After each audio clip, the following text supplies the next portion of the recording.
ಕಾರ್ತಿಕ್ ಮಹೇಶ್ ಅವರು big boss season 10 winner ಆಗ್ತಾರೆ. ನಂತರ ಹೊರಬರಬೇಕಾದ್ರೆ ತುಕಾಲಿ ಸಂತೋಷ್ ಅವ್ರನ್ನ ಕಾರಲ್ಲಿ ಮೀಡಿಯಾದವರು ಮಾತಾಡ್ತಾರೆ. ಅವರು ಏನೆಲ್ಲ ಅವರ ಒಂದು ಫಸ್ಟ್ ರಿಯಾಕ್ಷನ್ ಅನ್ನ ಹೊರ ಹಾಕಿದ್ರು, ಬಿಗ್ ಬಾಸ್ ಬಗ್ಗೆ ಅವರ ಫಸ್ಟ್ ರಿಯಾಕ್ಷನ್ ಕಾರಲ್ಲಿ ಯಾವ ರೀತಿ ಇತ್ತು ಮೀಡಿಯಾ ಮುಂದೆ ಅಂತ ತಿಳ್ಕೊಂಬರೋಣ.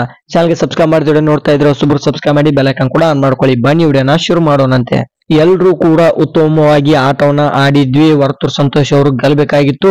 ನಾನು ಮುಂಚೆಯಿಂದಾನು ಹೇಳ್ತಾ ಇದ್ದೆ, ವರ್ತೂರ್ ಸಂತೋಷ್ ಅವರು ಗೆಲ್ಲಿಲ್ಲ ಅಂದಿದ್ರೆ ಕಾರ್ತಿಕ್ ಮಹೇಶ್ ಅವರೇ ಗೆಲ್ಬೇಕು ಅಂತ. ಕಾರಣ ಅವ್ರಿಗೆ ಹಣದ ಅವಶ್ಯಕತೆ ತುಂಬಾನೇ ಇತ್ತು. ಬಡವ್ರ ಮನೆ ಹುಡುಗ ಅವರಂತ ವ್ಯಕ್ತಿಗಳು ಗೆಲ್ಬೇಕಾಗುತ್ತೆ. ಬಿಗ್ ಬಾಸ್ ವೇದಿಕೆ ಅಂತವ್ರಿಗೆ ಜೀವನವನ್ನ ರೂಪಿಸ್ಕೊಳ್ಳಕ್ಕೆ ಒಂದು ದೊಡ್ಡ ವೇದಿಕೆ ತುಕಾಲಿ ಸಂತೋಷ್ ಅವರು ಹೇಳ್ತಾರೆ. ನಂತರ ಡ್ರೋನ್ ಪ್ರತಾಪ್ ಅವರು ರನ್ನರ್ ಅಪ್ ಆಗಿದ್ದಾರೆ. ಆಲ್ಮೋಸ್ಟ್ ಹೊರಗಡೆ ಅವರ ಒಂದು ಜನಬೆಂಬಲ ನೋಡಿದ್ರೆ ಅವರೇ ಗೆಲ್ತಾರ ಅಂತ ಅನ್ಕೊಂಡಿದ್ವಿ. ಬಟ್ ತುಂಬಾನೇ ಪಾಪ್ಯುಲರ್ ಆದ್ರು.